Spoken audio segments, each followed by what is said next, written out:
High friends, welcome to our YouTube channel smart learning home. আশা করি তোমরা সবাই ভালো আছো এবং তোমাদের প্রিপারেশন খুব ভালো চলছে। আজকে আমরা সুবির দাসের লাভ ক্ষতির 8 নম্বর ক্লাস নিয়ে হাজির হয়েছি। এখানে 71 থেকে 80 নম্বর পর্যন্ত অঙ্ক আছে। আশা করি ভিডিওটি তোমাদের খুব ভালো লাগবে। যদি ভালো লাগে তাহলে অবশ্যই লাইক কমেন্ট করবে এবং বন্ধুদের সঙ্গে শেয়ার করবে। আর চ্যানেলে যদি নতুন হয়ে থাকো তাহলে অবশ্যই চ্যানেলটিকে সাবস্ক্রাইব করে আমাদের সাথে থাকবে। আজকে প্রথম অঙ্ক হচ্ছে 71 নম্বর অঙ্ক। বলা আছে যে এ একটি দ্রব্য বিকে 20% লাভে এবং বি ওই দ্রব্য সিকে 25% লাভে 1200 টাকায় বিক্রি করে। দ্রব্যটির প্রাথমিক মূল্য কত? যেহেতু এখানে দেওয়া আছে কি বিক্রি দাম দেওয়া আছে, আর আমরা প্রথম ক্লাসে কি শিখেছিলাম, যদি বিক্রি মূল্য দেওয়া থাকে কেনা দাম বের করতে হয়, তাহলে লাভ লস যেটা হবে সেটা সবসময় 100-র নিচে হবে আর 100টা হবে উপরে। তাহলে কি করবো, এখানে যেহেতু 1200 টাকা কি আছে বিক্রি মূল্য, কেনা দাম বের করবো, তাই কী করবো, লাভ লস যাবে সব নিচে। প্রথমে কি আছে যে 20% লাভ হয়। লাভ মানে কি জানি আমরা, 100 সঙ্গে 20 যোগ, সেটা কোথায় হবে, নিচে হবে। 100 সঙ্গে 20 যোগ করলে 120 আর উপরে হবে 100 ইন্টু পরের সি কি কত টাকা বিক্রি করে, 25% লাভে। তাহলে এটা কি হবে, উপরে হবে 100 আর নিচে হবে 125, যেহেতু 25% লাভে বিক্রি করে। 100 সঙ্গে 25টা তাই যোগ করলাম। এবার কি করব, কাটাকুটি করব। একটা শূন্য কাটলাম, এখানে একটা শূন্য কাটলাম। 12 দ্বারা 120কে কাটলে উপরে হবে 10, আর নিচে যদি 25 দ্বারা কাটি তাহলে এটা হবে 4। 25 দ্বারা 125 কাটলে হবে 5, আর 5 দ্বারা যদি আবার 10কে কাটি কত পাবো, 2। তাহলে মোট কত হচ্ছে, 4 দুগুণে 8, 8-এর সঙ্গে যদি 100 গুণ করি তাহলে কত হবে, 800 টাকা। তাহলে প্রাথমিক মূল্য কত টাকা পেলাম, প্রাথমিক মূল্য পেলাম 800 টাকা। অপশন নাম্বার ডি হচ্ছে আমাদের সঠিক উত্তর।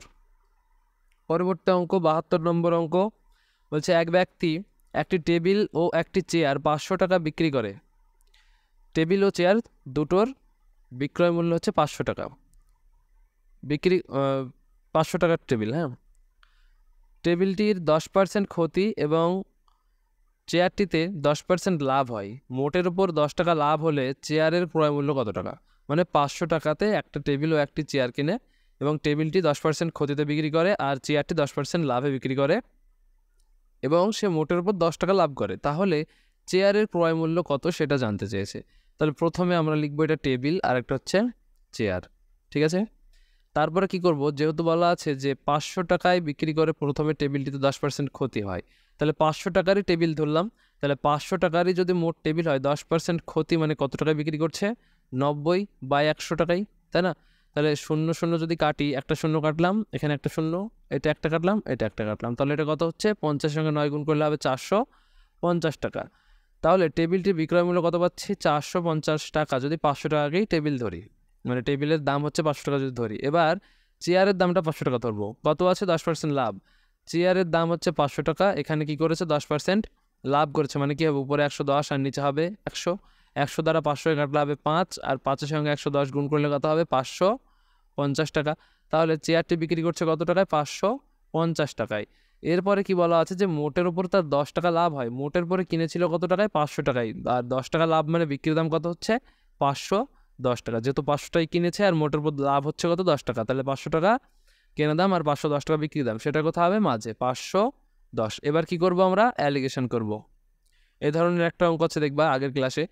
তো অ্যালিগেশন কিভাবে করব, এই কোনাকুনি ডিফারেন্সটা কত হচ্ছে, 450 থেকে 510-এর ডিফারেন্স হচ্ছে 60 টাকা, আর 550 থেকে 510-এর ডিফারেন্স যেটা হবে সেটা হবে এখানে কত টাকা হচ্ছে, এটা হচ্ছে 40 টাকা। এইটা হচ্ছে অনুপাত, 40:60 হচ্ছে টেবিল ও চেয়ারের ক্রয় মূল্যের অনুপাত। এটা যদি ছোট করি, 20 দ্বারা যদি 60কে কাটি কত পাবো, 3, আর 40কে যদি 20 দ্বারা কাটি কত পাবো, 2। তাহলে 2:3 হচ্ছে এদের অনুপাত। মোট কত, 5 একক। 5 একক সমান হচ্ছে 500 টাকা। যেহেতু কেনা দাম হচ্ছে 500 টাকা, তাই 5 একক সমান হচ্ছে 500 টাকা।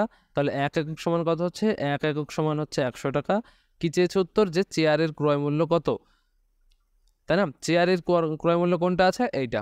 চেয়ার কোথায়, 3 একক আছে। তাহলে 1 একক সমান যদি 100 টাকা হয়, 3 একক সমান কত হবে, 3 × 100 সমান কত টাকা, 300 টাকা।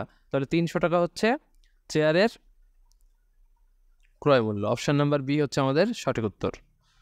পরবর্তী অঙ্ক 73 নম্বর অঙ্ক। বলা আছে এক ব্যবসায়ী পরপর 15% ও 10% ছাড় দিয়ে 360 টাকায় একটি দ্রব্য বিক্রি করে। দ্রব্যটির ধার্য মূল্য কত টাকা? দ্রব্যটির ধার্য মূল্য কত? একই অঙ্ক, বিক্রয় মূল্য দেওয়া আছে, কেনা দাম বের করতে হবে, ধার্য মূল্য বের করতে হবে। তাহলে 300 মানে 3060 টাকা ইন্টু উপরে হবে 100, নিচে হবে কত? যেহেতু বলা আছে ছাড় দেওয়া, প্রথমে 15% ছাড় দেয়, তারপরে বলা আছে 10% ছাড় দেয়। ছাড় মানে কি? মাইনাস। তাহলে 100 থেকে 15 যদি বাদ দিই তাহলে কত হবে? 85 ইন্টু পরবর্তী ছাড় আছে 10%, উপরে হবে 100 আর নিচে কত হবে? যেহেতু 10% ছাড় তাই নিচে হবে 90। এবার এটা কাটাকুটি করব।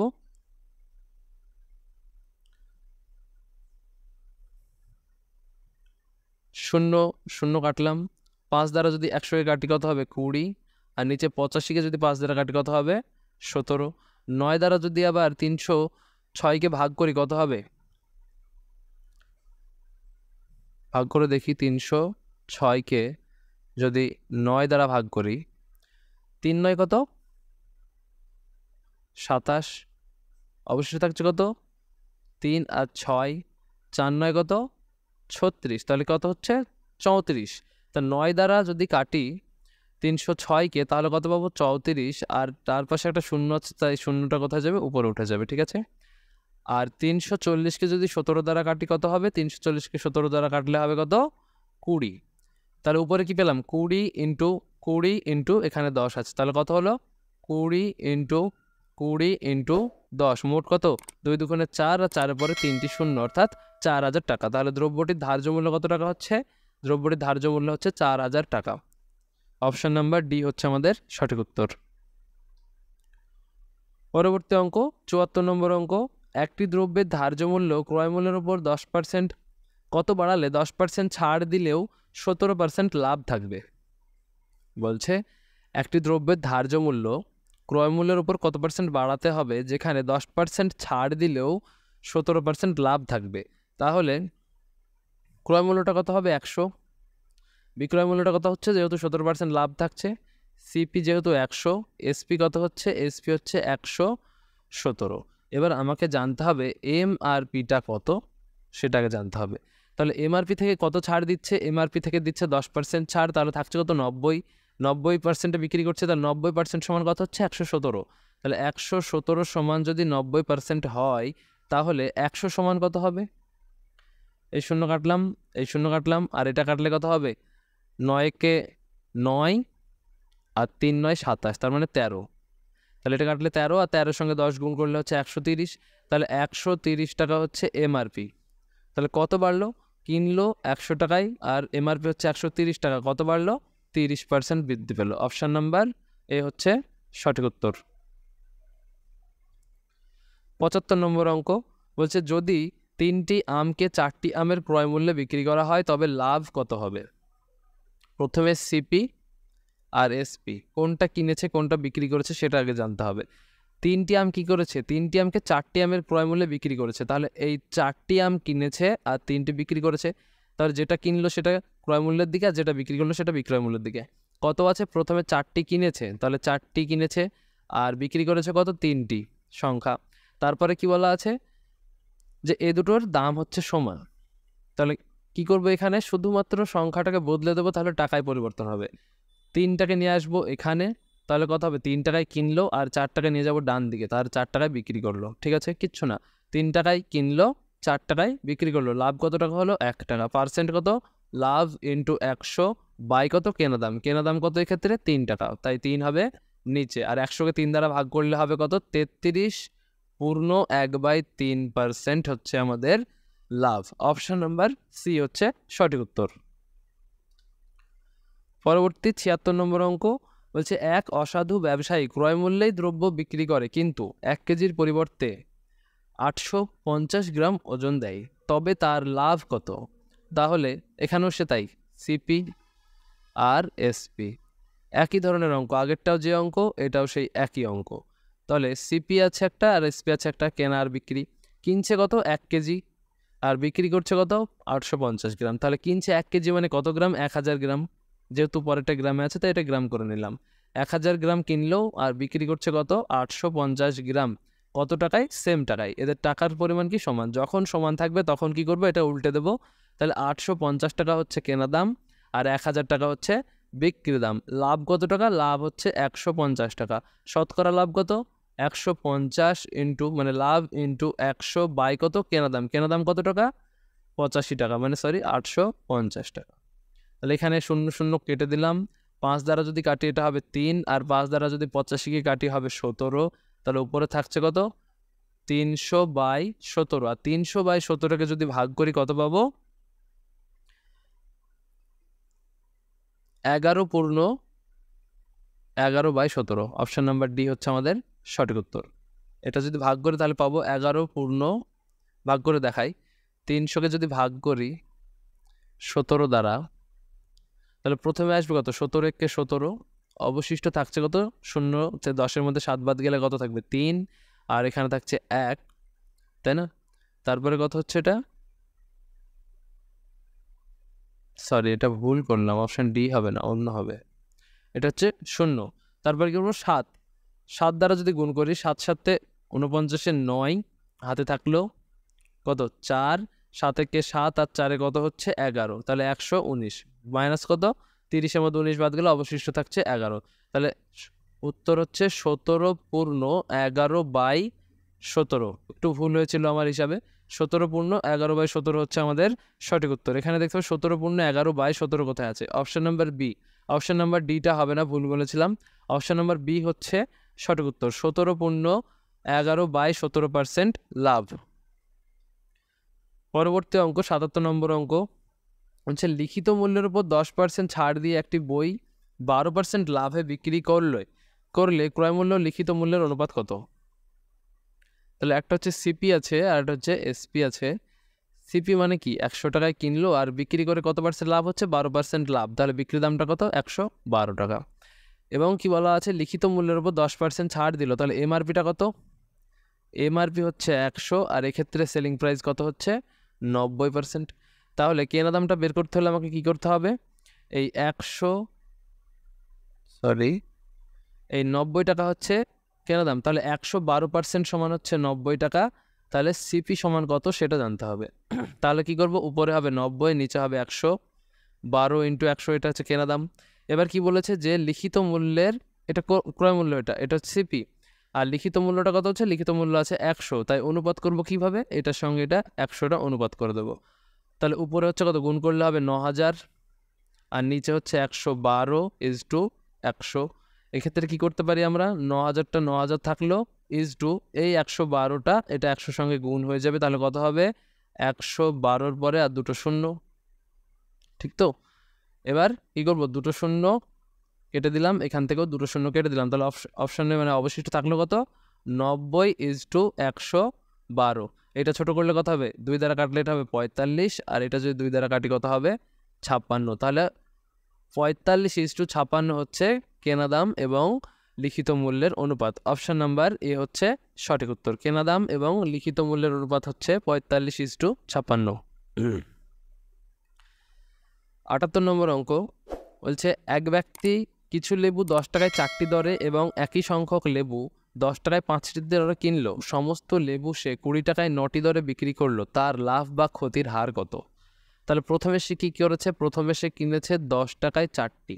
তাহলে 5 টাকায় কটা পাওয়া যায়? 5 টাকায় পাওয়া যাবে দুটো।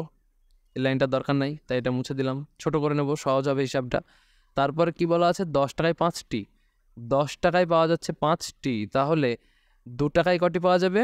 2 টাকায় পাওয়া যাবে 1টি। তাহলে এটাও মুছে দিলাম। এবার এটা সমান করে নিই। এটা 2 টাকায় 1টি, তার মানে 4 টাকায় কটি পাওয়া যাবে? 2টি পাওয়া যাবে। এটা সমান করে নিলাম, কারণ আগেও দুটো কিনলো, এবারও দুটো কিনলো। তাহলে মোট কি হলো? মোট 4 টাকা আর 5 টাকা। 4 টাকায় পরবর্তীতে দুটো কিনছে, তাহলে মোট 4 আর 5-এ কত টাকা? 9 টাকায়। 9 টাকায় কটি কিনছে? 4টি কিনছে, আর বিক্রি করছে কত? 20 টাকায় 9টি। 20 টাকায় বিক্রি করছে 9টি। এটা হচ্ছে কি? সিপি, আর এটা হচ্ছে এসপি, ঠিক আছে? এবার কি বলবো? একই সংখ্যক লেবু যেহেতু, তাহলে লেবুর সংখ্যাটা কি করতে হবে? সমান করতে হবে। এই 4 আর এই 9 সমান করতে হবে। তার জন্য কী করবো? এটাকে 9 দ্বারা গুণ করব, আর এটাকে 4 দ্বারা গুণ করব। তাহলে এটা যেহেতু 9 দ্বারা গুণ করেছি, টাকাকেও 9 দ্বারা গুণ করতে হবে। তাহলে 9 9 কত? 81 টাকা হচ্ছে কেনা দাম, আর এটা 4 দ্বারা গুণ করলাম, তার মানে এটাও 4 দ্বারা গুণ করব। 4 20 হচ্ছে 80 টাকা কি বিক্রি দাম। তাহলে 81 টাকায় কিনলো, 80 টাকায় বিক্রি করলো। লাভ না ক্ষতি হলো? 1 টাকা হলো কি? ক্ষতি। 1 টাকা যদি ক্ষতি হয়, পার্সেন্ট কত? লাভ বা ক্ষতি ইন্টু 100 বাই কত? কেনা দাম। কত? কেনা দাম হচ্ছে 81 টাকা, যেহেতু 81 টাকায় কিনেছিল। তাহলে এটা কাটাকুটি করলে কি হবে? 1 পূর্ণ 19/81, তাই না? 100 সঙ্গে 1 গুণ করলে হবে 100/81। তাহলে 100কে যখন আমি 81 দ্বারা ভাগ করব তখন কি পাবো? 81 দ্বারা 81 কে কত হবে? 81, অবশিষ্ট থাকছে কত? 19। তাহলে কি হবে? 1/81% কি আমার ক্ষতি, যেহেতু কেনা দামের থেকে বিক্রির দাম অল্প, তাই কি হবে? ক্ষতি হবে। পরবর্তী অঙ্ক 79 নম্বর অঙ্ক বলছে এক ব্যক্তি ক্রয় মূল্যের উপর 40% হারে বাড়িয়ে ধার্য মূল্য স্থির করে, পরে সে 5% ছাড় দিয়ে একটি দ্রব্য 1064 টাকায় বিক্রি করে, তার লাভ কত টাকা হয়? তাহলে তার লাভ হয় কত টাকা সেটা জানতে চেয়েছে। তাহলে 140 টাকা বাড়ালো, তাহলে কি আছে? সিপি 100 টাকা, আর এমআরপি কত টাকা হচ্ছে? এমআরপি হচ্ছে 140 টাকা। এবার কি বলে? সে তারপর 5% ছাড় দিয়ে একটি দ্রব্য 1064 টাকায় বিক্রি করে। 5% ছাড় দিয়ে বিক্রি করে 1064 টাকায়। 40% বাড়িয়ে ধার্য মূল্য স্থির করে, এরপর সে 5% ছাড় দিয়ে একটি দ্রব্য এত টাকা বিক্রি করে। তাহলে এটা হচ্ছে 5% ছাড়ের দাম, মানে 95% সমান 95% সমান হচ্ছে 1064 টাকা, আর 100% সমান কি? এমআরপি। 100% সমান হচ্ছে এমআরপি। তাহলে প্রথমে এটা হিসাব করি যে 1064/95 ইন্টু 100 সমান কত টাকা। তাহলে এটা যদি আমি কাটাকুটি করি 5 দ্বারা, উপরে হবে 20 আর এটা হবে উপরে, নিচে হবে 19। 19 দ্বারা যদি আমি 1064 কাটি তাহলে কত পাবো? 56 পাবো। 5 আর 6, আর এটা যদি 20 সঙ্গে গুণ করি তাহলে মোট আসবে কত? 120। 56 দুগুণে 112 টাকা, 56 দুগুণে হচ্ছে 112 টাকার একটা শূন্য, মানে 1120 টাকা হচ্ছে কি? ধার্য মূল্য। উত্তর কি চেয়েছে? তার লাভ হয় কত টাকা। ধার্য মূল্য মানে কি? ধার্য মূল্য মানে 140%। এই যে 140% সমান পেয়েছি, 140% সমান পেলাম 120 টাকা। তাহলে 100% সমান কত টাকা সেটা জানতে হবে। তাহলে 1120 বাই হচ্ছে কত? 140 ইন্টু 100 সমান কত? একটা শূন্য কাটলাম, একটা শূন্য কাটলাম, 2 দ্বারা কাটলে উপরে হবে 5 আর নিচে হবে 7। 7 দ্বারা যদি একে কাটি কত হবে? 7 একে 7, অবশ্যই থাকছে কত? 42। 6 7 42, আর একটা শূন্য থাকছে এখানে উঠে গেল। তাহলে কত হবে? 500 লং কত হচ্ছে? 80। 500 লং 80 টাকা আর একটা শূন্য টাকা, মানে 800 টাকা হচ্ছে কেনা দাম। দেখো 800 টাকা পেলাম কি? কেনা দাম। কি বলেছে? যে বিক্রি করে তার লাভ কত টাকা হচ্ছে? 1064 টাকায় সে বিক্রি করছে 800 টাকার জিনিস, লাভ কত টাকা হচ্ছে? 264 টাকা। অপশান নাম্বার এ হচ্ছে তার সঠিক উত্তর। 264 টাকা হচ্ছে তার লাভ। 80 নম্বর, এক ব্যক্তি 450 টাকায় কিছু দ্রব্য কিনলো এবং তার 1/3 অংশ 10% ক্ষতিতে বিক্রি করলো, বাকি অংশ কত লাভে বিক্রি করলে মোটের উপর 20% লাভ হবে? তাহলে 1/3 অংশ মানে কি? 450 টাকার 1/3 অংশ সমান কত? 150 টাকা। তাহলে বাকি 2 অংশ সমান কত হচ্ছে? বাকি 2 অংশ সমান হচ্ছে 300 টাকা। প্রথম ভাগে কি হচ্ছে? 10% ক্ষতি। তাহলে 150 টাকা 10% ক্ষতি সমান কত টাকা? 150 10% ক্ষতি সমান হচ্ছে 15 টাকা ক্ষতি করে। এবার কি বলা আছে? মোটের উপর সে 20% লাভ করে। মোট কত হচ্ছে? মোট হচ্ছে 450 টাকা। এখানে 20% লাভ সমান কত টাকা? 20% লাভ সমান কত টাকা লাভ করে সেটা জানতে হবে। তাহলে 20/100 টাকা কাটাকুটি করলে হবে 90 টাকা। 90 টাকা সে কী করে? প্রফিট। 90 টাকা কী করে? সে প্রফিট করে, ঠিক আছে? 90 টাকা কী করে? সে লাভ করে। তার মধ্যে কি আবার পরবর্তীতে 15 টাকা লস হয়ে যায়, তাহলে তাকে 90 টাকা লাভ করতে হলে কত টাকা লাভ করতে হবে? বাকিতে এই 90 সঙ্গে আবার 15 যোগ করবো, তাহলে মোট হচ্ছে 105 টাকা। 105 টাকা আবার তাকে লাভ করতে হবে বাকি থেকে। বাকি কত আছে? 300 টাকা। 300 টাকায় যদি 115 টাকা লাভ করি, 100তে কত % লাভ হবে সেটা? 100 দ্বারা 300 কাটলে হবে 3, 115 105 এটা, আর 3 দ্বারা 105কে কাটলে হবে 35। তাহলে মোট তাকে বাকিতে কত লাভ করতে হবে? 35%। অপশান নাম্বার বি হচ্ছে আমাদের সঠিক উত্তর।